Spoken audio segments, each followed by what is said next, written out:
We're ready. Okay, we will call the March 5th, the meeting of the Planning Commission to order and stand for the pledge. I pledge allegiance to the flag of the United States of America and to the republic for which it stands, one nation, under God, indivisible, with liberty and justice for all. All right, we are ready to call the roll. Mr. Townsend. Mr. Poole. Ms. Woodard. Mr. Allen. Here. Mr. Hollingsworth. Here. Ms. Mason. Here. Mr. Gregg. Here. Mr. Powell. Here. Ms. Boyd. Here. 6 out of 9 members here. We have a quorum. Okay, is there a motion for approval of the February 6th minutes? So moved. We have a motion and a I second? got both of them. Okay. All in favor say aye. Aye. Any opposed? Okay, those stand as approved. We have one slight procedural change in the effort for the city to streamline our meeting a little bit. When item comes up, we will just need a motion and a second, and we won't have to vote to put it on the floor to discuss. Mr. Chairman, the motion will be to discuss. To discuss. And it's- then after the discussion is through, somebody will make a motion and a second, and then we'll have a vote. Right. We'll just eliminate it one step. One step at a time. Okay, item, this says 401, discuss and possibly take action on King Development subdivision plat. Is there a motion for discussion? So moved. Second. Okay, I heard a motion and a second, so we're ready to go. Mr. Chairman, we have seen this one before. We've, they rezoned it twice, and they've submitted their preliminary plat that we've seen, and this is their final plat. It's outside the city limits of Springfield, but it is designed to the city standards. It has sidewalks one side of the street, curb gutter, storm drainage. It will have underground electricity. It have a 22-foot wide street. They've routed, the cul-de-sacs are no more than 1,200 linear feet. And they have stormwater detention going here and here, routing in these 3 areas, which are actually sinkholes. And then one of the 20 lots is actually going to front on Jim Gower Road. And they rezoned it to RP30. They started at RP40, and then they came back and rezoned it to RP30. And so it's subsurface wastewater treatment, sanitary septic tanks, and the electricity will be provided by Cumberland Electric. There is a secondary conduit system in, so when the city annexes it, it will be able for us to take over the street lights as well. So we've made every provision to make this appealable for annexation in the future. It's within our planning urban growth boundary, planning region urban growth boundary. The streets are designed to the county standards, which are more stringent than ours. Yes, the paving profile it's got a thicker binder course. I think it's a 2.5 and then a 2-inch finish course. So that's the only difference. That's the only difference they have that's more stringent than ours. And the recommendation from the staff is? To approve. Okay. And so, the county will maintain the roads. Hopefully nobody will tear up the sidewalks before they're annexed. Okay. Any other questions, discussion? I'd like to make a motion to approve. Okay, is there a second? We have a motion. Second. Okay, we have a motion and seconds. We're ready to vote. Ms. Boyd? Yes. Mr. Hollingsworth? Yes. Ms. Mason? Yes. Mr. Gregg? Yes. Mr. Powell? Yes. Mr. Allen? Yes. Passes 6-0. All right, item number 4.2, discuss and possibly take action that on... one. Kimberly had put another slide in, and I forgot to show that to you, but it's just a little bit bigger, and I apologize. That's the one you just voted on. Yeah. But I wanted, Kimberly works hard on our presentations, and, and Mr. Townsend, when he's here, he really appreciates them, so.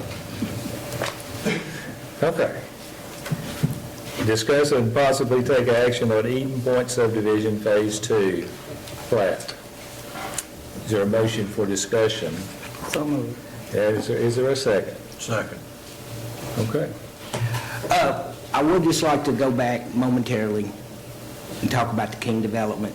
They haven't put a bond forward yet, and we're still wrapping up the construction plans. So when all that's done, we will move forward.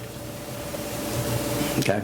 So Eden Point subdivision Phase 2, Mr. Eden's here. If you have any questions, they're adding these extra, the cul-de-sac, the existing cul-de-sac is right about there. They're adding the remainder of the first road cul-de-sac and then this cul-de-sac for another 17 lots.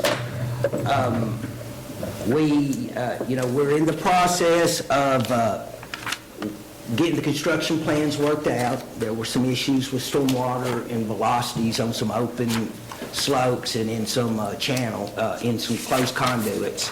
So we're going to work with them. We have yet, we're going to get another subdivision plat that will accurately reflect Phase 2 and have all the signature blocks on it. And so we would recommend approval for Phase 2, conditional upon the construction plan approval and the bond, if and when.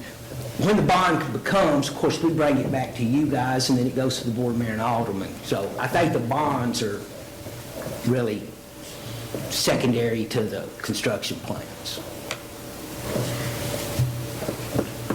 Okay, any questions? Discussion? Is there a motion on this item? Move to approve. I'll second. We have a motion and a second. We're ready to go. And that motion is to approve conditionally upon acceptance of construction plans. Thank you. Mr. Powell? Yes. Ms. Boyd? Yes. Mr. Gregg? Yes. Ms. Mason? Yes. Mr. Hollingsworth? Yes. Mr. Allen? Yes. Passes 6-0. All right, 4.3 on the agenda is discuss and possibly take action on review of bonding requirements verbiage. And they have the sheet. Yes, we have a handout, but we need a motion to discuss. Need a motion to discuss. Second. Okay, we have it. And there was nothing really to approve. I just wanted to review these bonding, the performance certainty requirements that are in our Article 3 of our subdivision regulations. They allowed for us to accept irrevocable letters of credit, and bonds from a surety company, and cashier's checks, if somebody actually wants to put that much cash up. So far, I've never had anybody offer to do that. So, but the most important thing, and we've just recently, I've still find something new every day in this job as community development director. The irrevocable letter of credits are only to be issued from banks within Robertson, Davidson, Cheatham, Montgomery, or Sumner County. So we will make sure that that takes place. And also, the letter of credit is for, the surety would be in a lump sum. If we called the bond, we would not do draws. That's the way most of the letters of credit we accept. Or, we do the work, we turn in documentation of the cost of that work, and then they pay us for that. In this particular case, the way it was approved in 2010, the letter of credit is for the lump sum. The bank gives us the lump sum immediately. We hold it. If there's any money left, we hold it in an escrow account. If there's any money left over, we give it back to the bank. And that's a bank or a financial institution. Let me rephrase that. Any lending institution Thank you. in those counties. I apologize. Thank you. Any lender, right?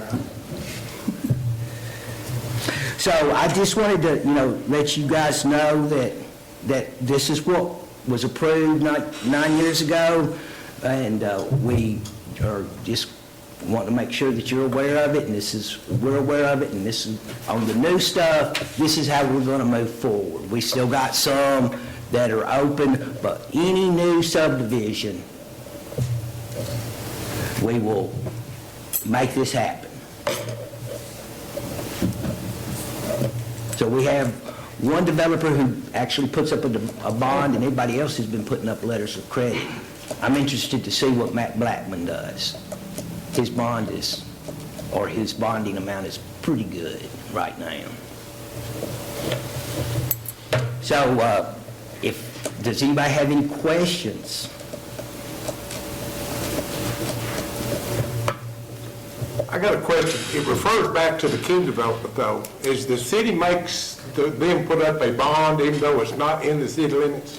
Yes, they will put up a bond for for everything, for storm drainage, for water, for sewer, well, not in this case sewer, but lights, because they're putting in Okay. lights that meet ours. They're putting in conduit for you, and then conduit that can be fed back from the lights to the transformers if and when the city annexes that. So right now, they're setting the street lights up. Certain houses will wind up paying for the street light energy. That's the way they do it without having So if HOAs. they don't complete it, then y'all are going, the city will go in and finish it even though that they because don't it's in our have planning anything to do region. with it. It's in our planning region. Okay. Now, the road, we will proof the road before we issue building, we'll coordinate with the county planning department about how to move forward with the issuance of building permits. But, according to our subdivision regulations, the base stone has to be in, the water has to be in, and in this particular case, only the storm sewer has to be in, and the base stone has to be proof road and firm. So either Delvin will let us do that inspection, or Delvin will do the inspection, and we'll have somebody there on site to make sure that it meets. The sidewalks, the county doesn't require them, we do. So the whole purpose of us being able to use or require our subdivision regulations in the region, planning region in the urban growth boundary area is so that the development meets our minimum standards at the time of development, and it will not cost the taxpayers of the city of Springfield a large amount of money when we annex it. Will the county have to will the county make them put up a bond also? They may make them put up a bond for the road. But we'll talk, like I said, they may go, y'all handle it all, or y'all handle everything but the road. See, because they don't even require the curbs and the gutters. So they'll have a lot of that installed before they even bond anything. They'll have, water, storm sewer in, base stone in, so they'll only have to bond the binder, the finish, the curbs and gutter, and the sidewalk, and the street lights, and the electrical conduit. So they've got to be pretty sure, I would think, that the city is going to annex this, or they need our services so bad that they've got to do this and they're willing to do it. Is that, I'm just trying to sort of Well, understand. back in 2000, 99, the state of Tennessee passed Chapter 11, I believe, 1101, which required the counties and cities to come together and have a discussion about growth and planning. And so in 2001, we established urban growth boundaries for, at that time, there were 9 cities other than us. We established these growth boundaries, and the state, years before, had established that regional planning authority for the city of Springfield, so that if it's in that region, we would, at some point, it may not be in our lifetimes, but at some point, the city of Springfield can grow into a 36 square mile area. We're 13, I want to say 13.3, 13.4 right now. But yes, I mean, if you're within our urban growth boundary, you will do your subdivisions in preparation for annexation. Can't guarantee when that'll take place, but it will take place some point in the future. Will the homeowners be informed of this? Of the annexation? At the present time, of course, it has to take place by I'm talking referendum. about before, I'm not talking about gonna annex it 2 years from now. I'm talking about when they build a home, are they gonna be informed that at some point you may be annexed to the city and pay city taxes? I will only can assume that Mr. King will inform them of that because they I had think they to. need to be informed of that. Well, yes, sir. I mean, I don't think we should leave it to Mr. King to inform them.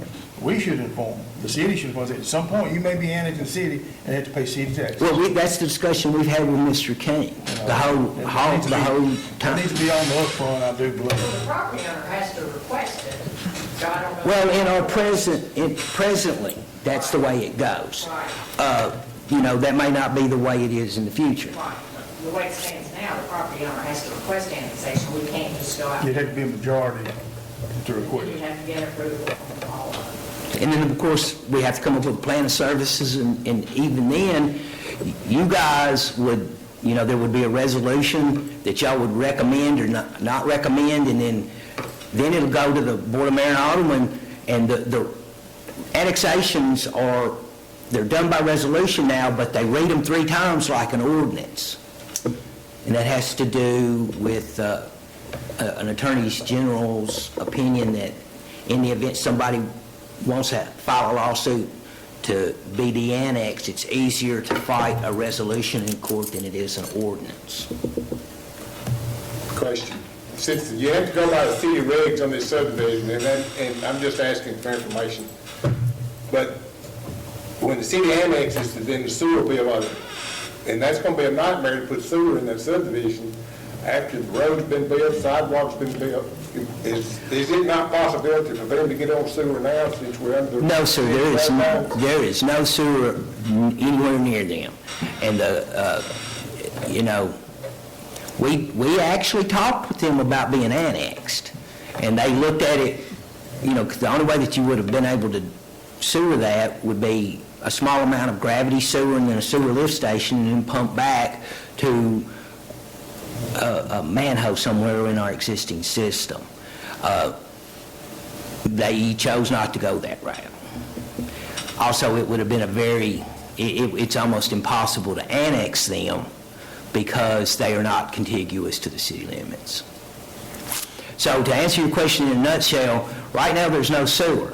If sewer in the future becomes available and they're within, I think the ordinance is if they're within 1,000 feet or 1,500 feet, Something like that, I don't remember. It has to be a certain density, and it has to make sense as far as return on investment, because we do have some that are in the city that are not on sewer, and because, for that reason. so, sewers are very specifically gravity sewers are very expensive capital expenditure. told Mr. Beers he wished all it took was hanging lines in the air.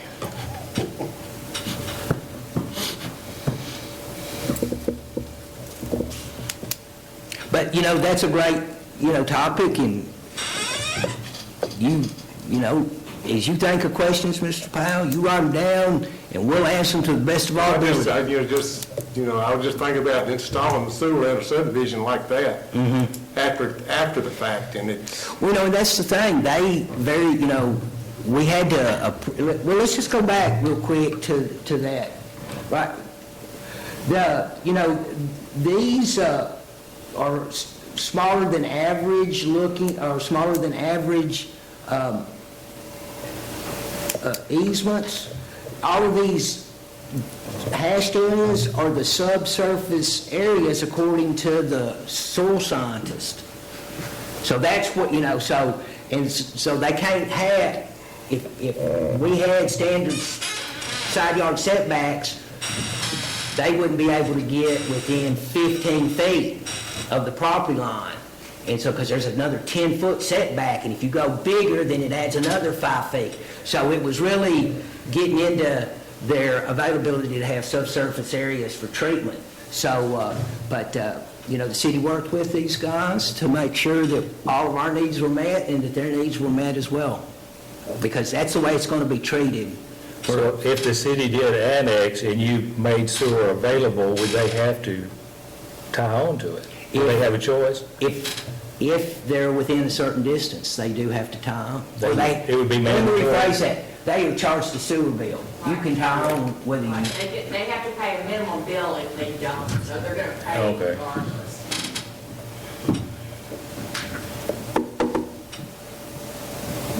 Any other question? Okay. All right, on old and other business, we have 5.1 Browns Glade subdivision and Dollar General site bonds. Yes, sir. Monty Turner's in the room. The Dollar General site on Highway 41 South is on one lot of this subdivision.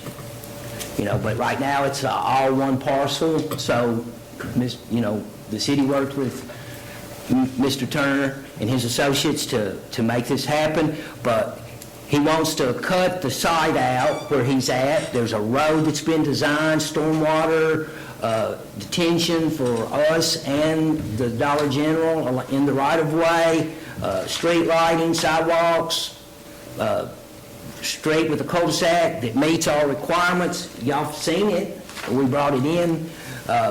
So this is actually just the bonding side of that. Mr.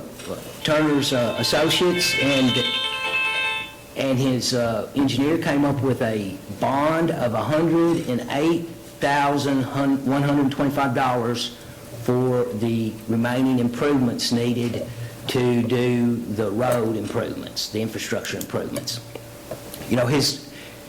His hope and my hope was he was going to get all that infrastructure done, not bond, record the plat. But that just didn't work out, as we well know how February turned out this year. So the $108,000 bond is for that subdivision. He's also got a $40,000 bond to finish off the remaining stabilization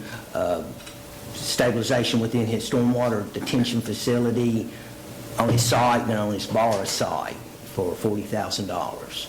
And with y'all's approval, we will take the subdivision one to the Board of Mayor and Aldermen, but feel free to approve the second one, even though that's something that normally we don't bring to you. But it's a $40,000 bond. We'd be glad to have y'all's blessing on that one, too.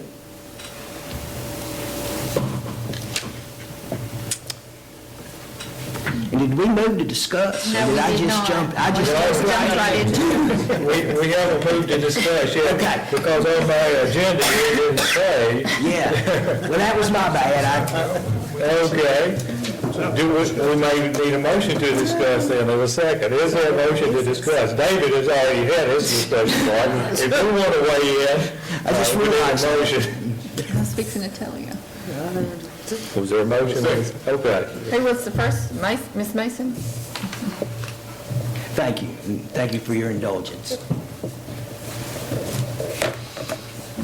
So, I've obviously discussed, do y'all have any questions?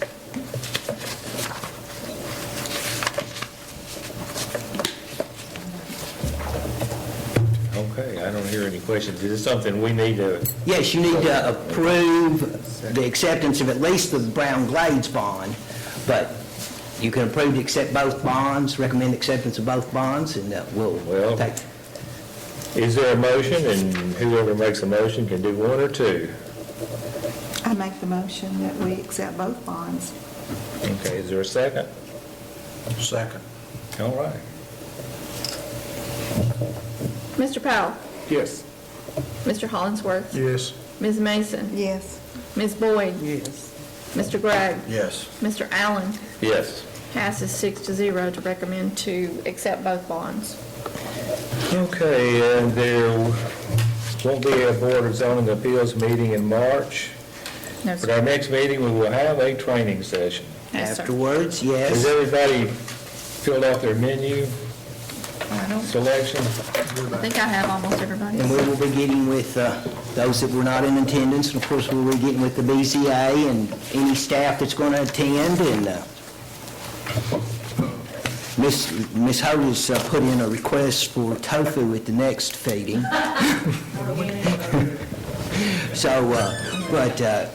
So just be prepared and please come. We need to make sure that y'all get y'all's mandatory required training.